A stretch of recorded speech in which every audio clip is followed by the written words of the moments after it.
Hey everyone, this is Keith. Today I'm going to show you coding for a use case in Acumatica 2021 R2 that I have to complete. We have many customers that require PO numbers on their orders and will not pay without a correct. Sometimes they do not have the proper PO number at the time of the order, and we don't want to prevent the items from being shipped. This may either be blank or wrong. Oftentimes the salesperson does not update it with the correct number before it's invoiced. This causes invoices not to be paid and have to be corrected. Once an invoice is in this open status, which is released, we cannot, as you can see, we cannot go and update the customer PO. So reversing it and rebilling it is not something they want to do, and it's pretty tedious. So what we are going to do is add a action that allows this to be updated. Also adding an action allows only certain people to use it because we can put security on that action. So the screen we're going to be updating is the AR 301,000, and the graph is going to be AR invoice entry. So since I do all my customizations in Visual Studio, I'm going to add a new graph extension. So I'm going to go over to my code, and I'm just going to make a new class file. I'm going to do this from scratch, and we're going to call this AR invoice entry. Okay, so there's a couple things I'm going to be a little cheating and copying and pasting here from one of my other extensions. So I'm just going to paste in some of these usings. So we're going to make this a public class, and we're going to invoice entry extension :px graph extension of type AR invoice entry. So in order to do this, so it's warning because we need to make an active, so we can suppress this in a comment. It says it's always active essentially, so we're just going to use that to suppress that warning. So what we have to do to accomplish this is we have to make a smart panel that pops up that we can enter the information and then go. So that'll need an action, right, a button to click to make it all happen, as well as a filter. So we're going to do a class. So I'm going to do public class. I'm going to do on welding change PO number DAC IBQL table. So what we're going to do is I have some shortcuts. So I'm going to say PX field, and we're going to call this new PO number. It's a string, new PO number, and string, new PO number here. So it all matches. Okay. The only thing that's different from my template is it's not a database field. So I'm going to get that out. So it's just a PX string. Okay. So there's our table, our DAC. So we're going to declare it. I'm going to use a filter. So change PO number DAC. And so HW change PO number view. So this is going to be our view attached. So what we're going to have to do next is do the action that shows up the smart panel that's attached to this view. So I have, again, more shortcuts. So I'm going to do new PX action. So this is going to be a AR invoice is the master view of this. So we're going to make this change PO number, and say change PO number, change PO number. This has got to be the lower, the cases have to be different, but the same names. So there's a couple things in the new Acumatica 2021 R2. They have these categories instead of just the actions inquiries. So we want to put it under the category. We're going to make it under corrections. So under this button, we can say category equals corrections, and it will shove it under there, which is nice. Just going to want to make sure the commit changes is called when we push this button. Okay. So the other thing is we don't want to correct items that are either canceled or closed, right? They're already paid.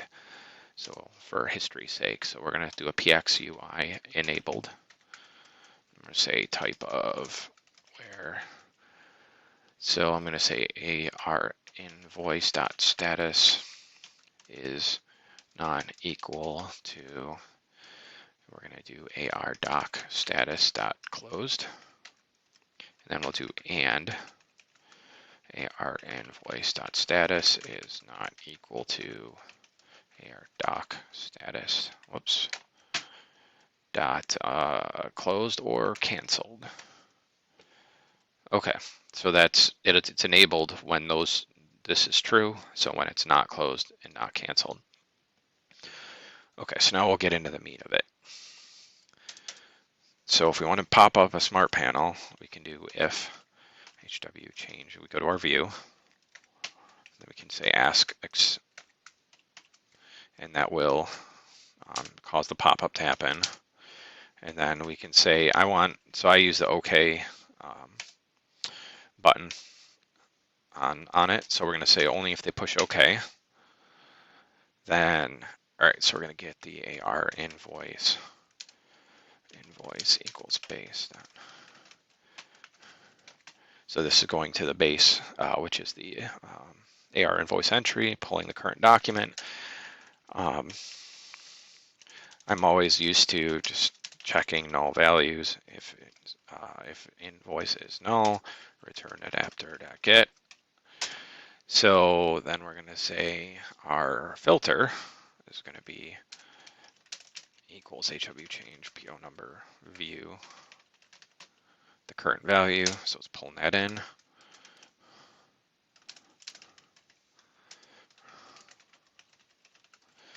I'm assuming it's probably never going to be null, but just to prevent crashes, I've been doing this for years with more than just Acumatica, so I guess it may be just a habit. All those, like the invalid reference errors are not fun to troubleshoot. So at least now that won't happen. All right, so we're going to take that invoice number, which is the field for our customer PO, and I'll validate that. So our customer PO is this invoice number for the customer. So we're going to make this filter dot new PO number, and then we're going to say base dot document dot update invoice. Now the other thing that we need to do is save the changes, because if the way it's currently set is it's read-only, so even though we're updating, it's not triggering that it needs to be saved. So we're going to forcefully save it, and then we're going to then it's just going to fall down to adapter.get. So again, we've got our action, it's going to pop up the smart panel, and then only if it's okay, it's going to execute this code. So I'm going to do a build, and then we're going to go back to the customization project that I have, and I'm going to reload this, and it's going to take a few seconds.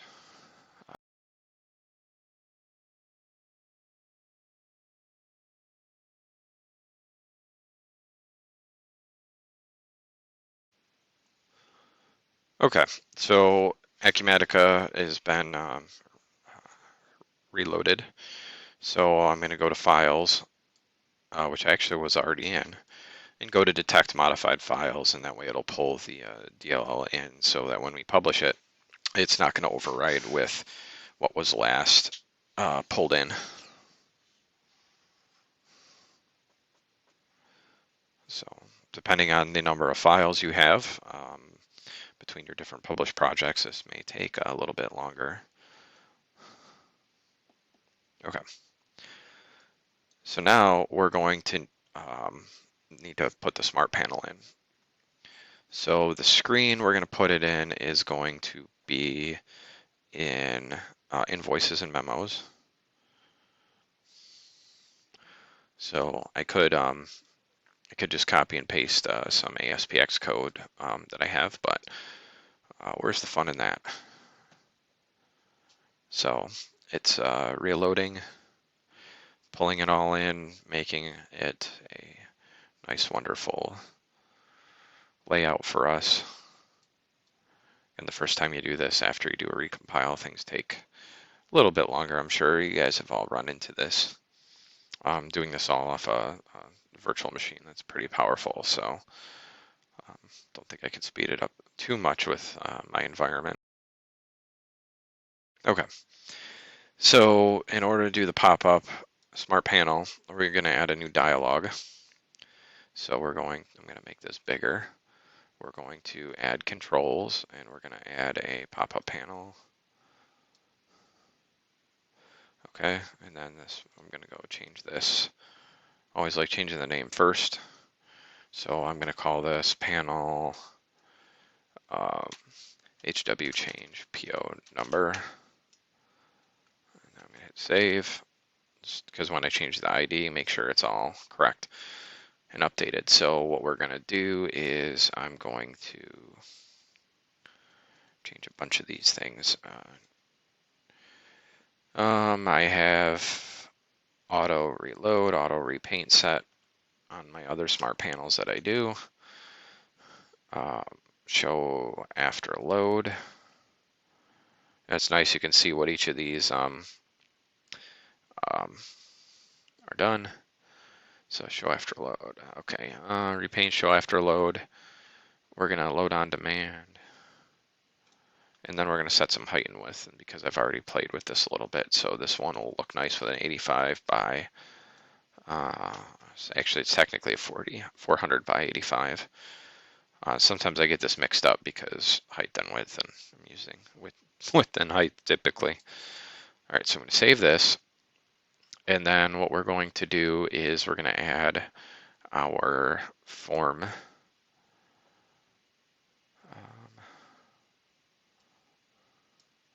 Oh, there's one other thing that I needed to do that I forgot. So I'm going to go back to layout properties. So there's the key that needs to be updated, and this is the same as the DAC. So this is going to be, or actually the view, as HW change PO number view.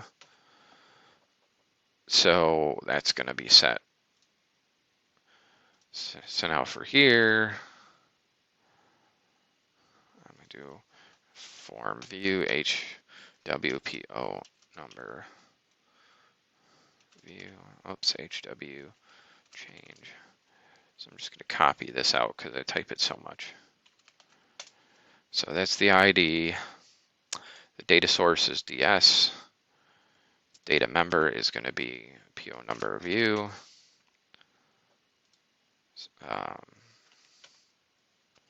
CDS, sometimes it does this when I'm tabbing and pasting, and there we go.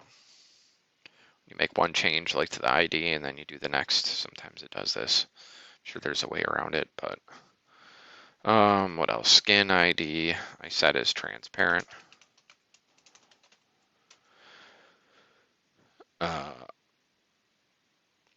And we're going to make the width 100%.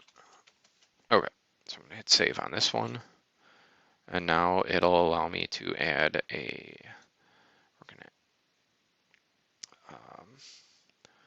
we're going to add in a column so we can set our properties or layout.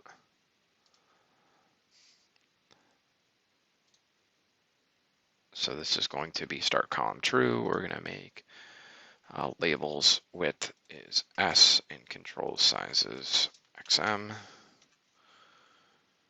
And then I'm going to hit save on this. We're going to add another, we're going to add a data field this time, right? The PO number.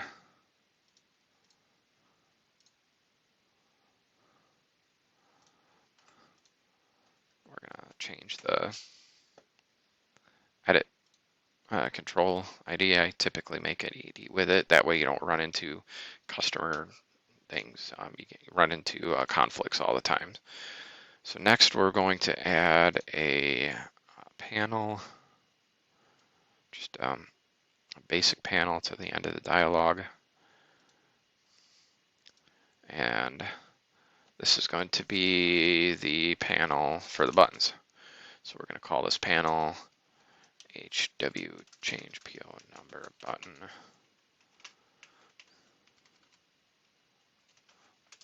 And skin ID is not set in here, which I have.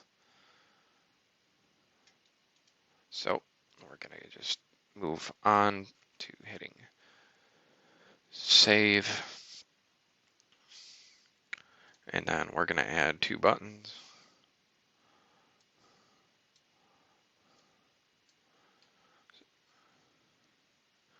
So the first button, we're going to call this one, this is going to be our OK.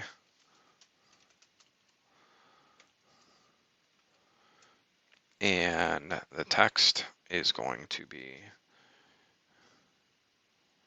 we're just going to make it OK. And the dialog result is going to be OK, because that's the one that we're executing on.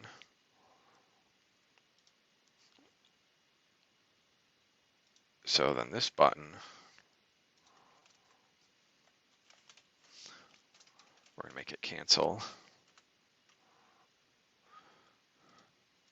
So this is going to be cancel, and the text is going to be cancel.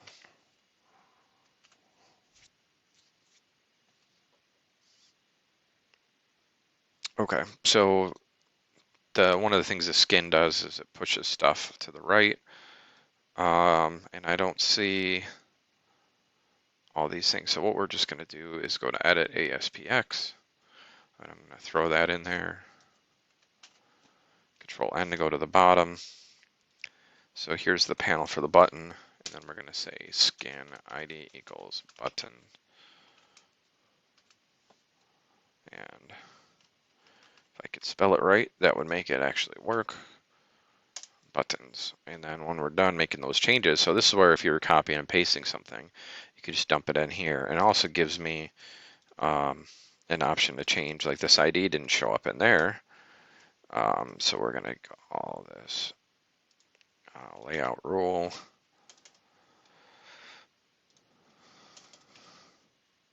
Just make sure there's no customer. Okay, everything looks correct from here. So I'm going to hit generate customization script because it's going to fill it in for me. And then we're going to publish the project. So I'm going to have it speed up. Okay. So we've compiled. So what we're going to do is reload our invoices and memos page. Okay. So now we've got this change PO number up here.